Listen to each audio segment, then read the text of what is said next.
Hello, everyone. Welcome back to the Weekend Charts. Charlie Bilello here. Today, a special edition where I'm going to be talking about the ultimate guide to home price appreciation. So you've probably heard the saying, your home is your castle. And if you're like most Americans, it's also the biggest portion of your household's net worth.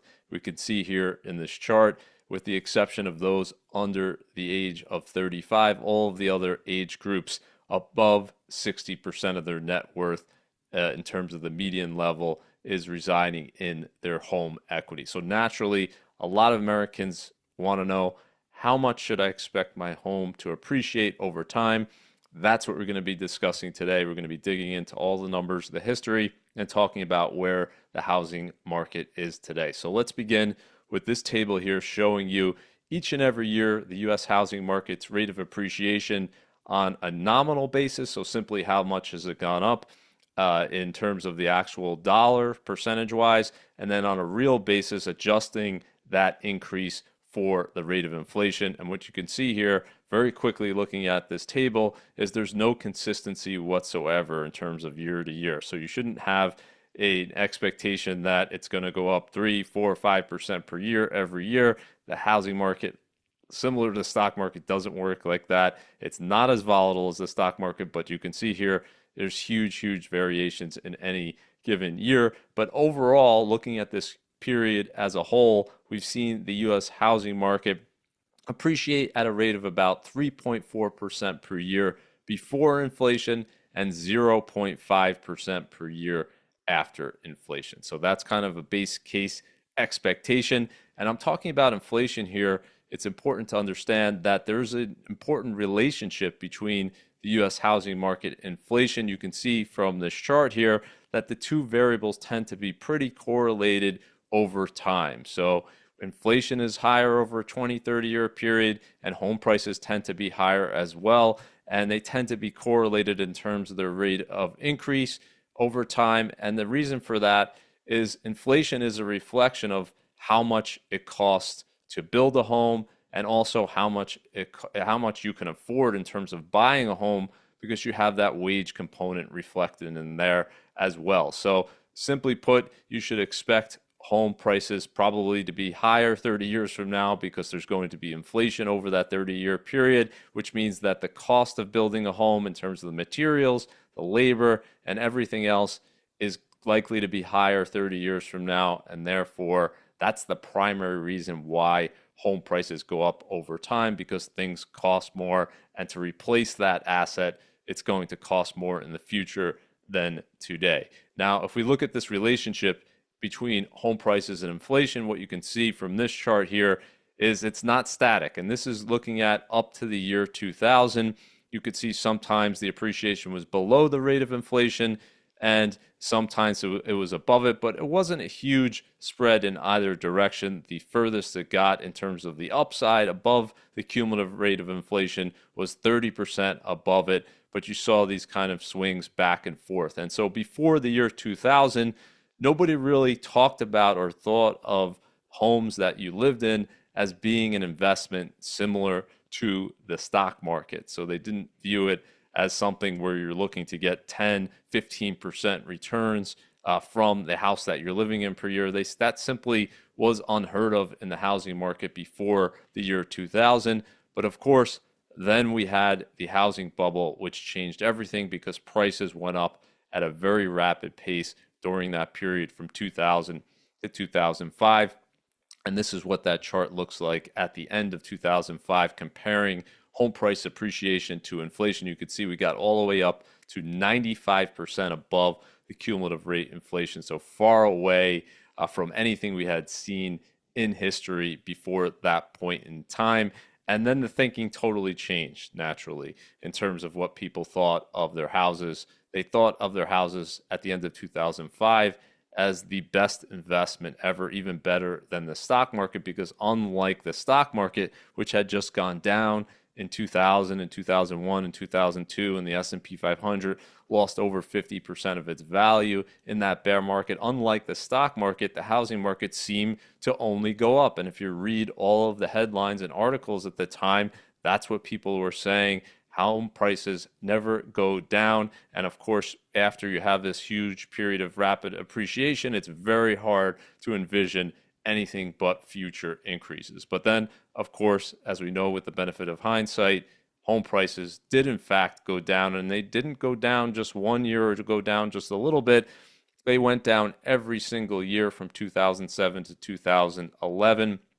And what you see here is on a national basis, and in many cities, the declines were bigger than this, but on a national basis, U.S. home prices lost over a quarter of their value during this 5 year period. And then if you adjust for inflation, they lost more than a third of their value. So investors, of course, had a different view. Homeowners had a different view, a much different view at the end of 2011 than they did at the end of 2005 or 2006. And this is why they had that different view, because we got that mean reversion. So U.S. home price appreciation, adjusted for inflation, came right back down, got back below that 30% level because of that 5 year decline. But the story does not end at that point in time, and it doesn't end at that point in time because there was a national push from the Federal Reserve, from the federal government, to prop these home prices back up. So the Federal Reserve did a few things. Number one, they brought interest rates all the way down to zero, so artificially suppressing interest rates.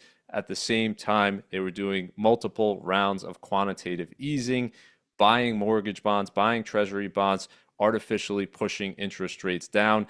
And then they kept interest rates at 0% after the economy recovered. So the economic expansion started in June 2009, and they held interest rates at 0% until the end of 2015. And then they started raising interest rates, but very, very slowly. So you had this big push from the Federal Reserve, which they called the wealth effect, to push housing prices back up to high levels. And they said that would encourage people to spend more, to borrow more, and that would help U.S. economic growth. And at the same time, the federal government is doing a number of different things to try to boost the housing market as well. You had, of course, the home buyer tax credit program, and more recently, you probably remember the stimulus programs in 2020 and 2021, which literally just sent people money in the mail, regardless of whether they lost their jobs or not. So you had this huge push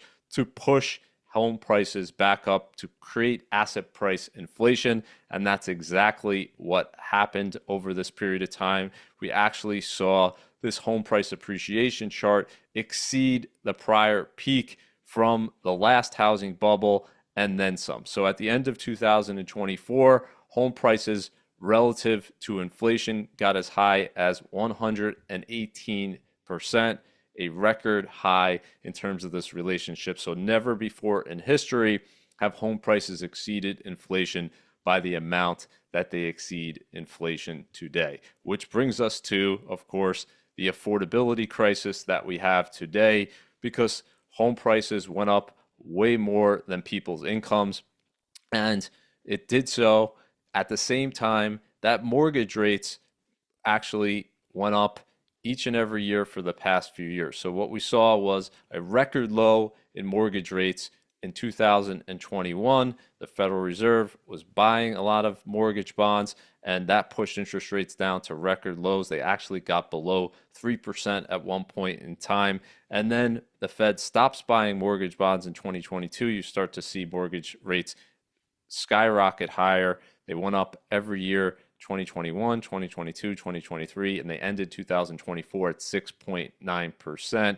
So more than double where they were just a few years earlier. So you had home prices going up by a rapid amount, and you had mortgage rates going up by a rapid amount. And because most people finance the cost of a home, what that led to is the payment that you needed to buy that home, the median housing payment, nearly doubled over this period of time, looking at the beginning of 2020 to early 2025. So we're talking about a huge, enormous increase in the amount of money you would need to afford the median priced home for sale. And another way to look at that is simply saying, what would you need as a percentage of your income? And this chart here includes P&I, taxes, insurance. So of course, buying a home is not just simply the cost of the home. You have these other factors as well. And that is currently at a record high in terms of the percentage of your income at 47%. So above the percentage you would need at the peak of the last housing bubble. So what we have today is this enormous gap between the amount of income, household income that's in the US, and the amount of income you need to afford the median priced home for sale. There's actually a 49% affordability gap between these two variables. And the primary reason for that is that home prices went up so much during this period of time, and mortgage rates have more than doubled. And so people's incomes have simply not kept pace with the home price appreciation, and the resetting of the mortgage market has compounded that, causing this affordability crisis. So now let's talk about recency bias and the high expectations in the housing market today. And what's this concept of recency bias? Well, it's simply saying, well, whatever's happened in the recent past is going to continue to happen. And all human beings think this way. It's normal to think this way. And what we've seen in the past few years is just enormous appreciation in the housing market. So people are expecting that to continue going forward. And every single year since 2012, we've seen the housing prices in the US go up, and not by a small amount.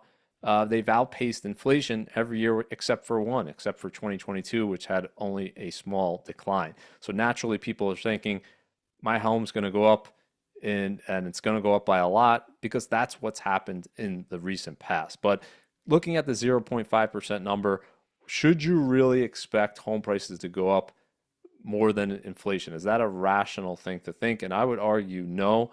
I'm going to attack this 0.5% number, saying that it's entirely due to the fact that you're comparing apples to oranges, in the sense that the homes today are much, much bigger than they were 100 years ago. You're looking at 1,000 square foot home back in 1920. Today, you're approaching 2,500 square feet. So over the last 100 years, we've seen a 138% increase in the median home size in the US. That's about 0.8% per year. So coming back to the concept, home prices, inflation, if inflation goes up by a certain amount, that should be your base case in terms of expecting what you should expect for homes to do over the long run. In the short run, you can have massive deviations from that, of course, because you have all of these factors driving home prices over time. Affordability, inflation, what's the economy doing? What's wage growth? Availability of credit, how easy is it to get a mortgage? How much of a down payment do you need? Mortgage rates, of course, unemployment rates, demographics, population growth. We've seen this in places like Florida that have seen a population boom. You're going to have more appreciation there simply because demand is exceeding supply by a greater extent. Then you have sentiment. How much of a bidding war you're going to see? Are people's expectations irrational? Are they spending a higher percentage of their income on a home because they believe the price will simply go up by a lot in the short run? So you have these fear and greed cycles over time that also can influence things. And finally, Fed and government policy can be enormous, as we've seen in the last decade. If they have a program in place that is favoring the housing market and trying to prop up housing market prices, and they're trying to boost prices above what's natural in terms of people's increase in wages, well, then you can have these distortions as well. But if you put all this stuff together, you're coming up with the supply and demand, and the supply and demand is not static, it's forever changing. And if we look at city to city across America, all of these factors are different. The inflation rate is not going to be the same. The unemployment rate is not going to be the same. The jobs market is not going to be the same. The demographics are not going to be the same. And sentiment definitely is not going to be the same across the country, which is why we see vastly different rates of appreciation from one city to the next. So if you're living in Miami, the last 5 years, you've seen average home prices up over 80%. If you're living in San Francisco, up 34%. Very, very different in terms of rates of appreciation because of these different factors. And overall, that 50% increase in US home prices in the last 5 years, very, very abnormal. So people should be understanding how unusual this period is. Home prices more than doubling the rate of appreciation versus people's wages. That's not sustainable in the long run, and it's not sustainable to see these price increases above the rate of inflation that we've seen. In the last 30 years, we're looking at 2.2% above the rate of inflation every year. That's the highest we've ever seen. It's a little bit higher than what we saw during the last housing bubble. And so it's no surprise, this recency bias, no surprise that if you ask a lot of people, they'll tell you they're expecting home prices to go up double-digit percentages, because we've seen a few years recently where that's happened. We've seen many areas where we've seen an excess of that in terms of appreciation. And the first half of this decade has seen record numbers in terms of nationally. We've seen 8.8% per year growth in the first 5 years of this decade. And after inflation, 4.6% per year. We haven't seen anything close to this in history looking at all of the other decades. So in terms of expectations, I would keep them in check. I would expect the back half of this decade to be a much slower rate of appreciation, and be prepared certainly that we could see prices start to move in the opposite direction. You could always have a down prices period. You can always have a period where prices come in lower than inflation, unless you believe there's been some type of paradigm shift. So you really have to argue that something has fundamentally changed in the housing market, where the laws of supply and demand no longer apply for you to say that these rates of appreciation will continue at the current rate. So how much should you expect your home price to appreciate if you're in a house 20, 30, 40 years? I would say your base case should be the rate of inflation over time, with the understanding that it very well could be less than that, depending on where you buy in, depending on all the different factors in your area. But in terms of houses, home price appreciation is just one part of the calculation here. So if you bought a home for $250,000, you sold it for $500,000, 10, 20 years later, is that your gain on the home? Yeah, technically it's your appreciation, but you have to look at these other factors. What did it cost you all along in terms of paying taxes, insurance, maintenance, all the capital improvements that you did on the home? So it's not as simple as saying what you bought it for or what you sold it for in terms of that's your actual return. So it's very different animal than comparing it to something like a investment in the stock market, where you can buy an index ETF. You know what the fee is for that ETF. It's almost zero. You don't have to do any maintenance and repairs on that. And the return is what it is. With a house, it's a much more complicated calculation. And of course, that makes it a vastly different type of investment, if you want to even consider an investment, than something like an investment in stocks or bonds or commercial real estate. So coming back to that concept of your home is your castle, I think that's the right way to think about it. I think you should be thinking, if you're looking to buy a home and it's within your affordability price range, I think that's a great thing, but it shouldn't just be based on the numbers. It shouldn't just be based on your expectation that's going to go up 10% per year or 20% per year. It should be something more than that, providing stability for you or your family, your ability to do renovations or changes to the home, a lot of different factors that go into why you would want to own a home. And the appreciation part, I would argue, is just one small part of the equation. So if you're looking to buy a home or you own a home, as many people do, how does that fit into your overall investment plan, your financial plan? At Creative Planning, we'll look at all that. We can help you with that and more. So reach out to us today at creativeplanning.com/Charlie. Get a free wealth path analysis from us. At Creative Planning, we're in all 50 states, so we likely have a location right near you. Over $350 billion in assets under management and advisement, and we're here to help. So reach out today, creativeplanning.com/Charlie. Thanks everyone for watching today. If you're watching this on YouTube, hit that subscribe button for all the latest content from us, and I'll see you next time on the Week in Charts.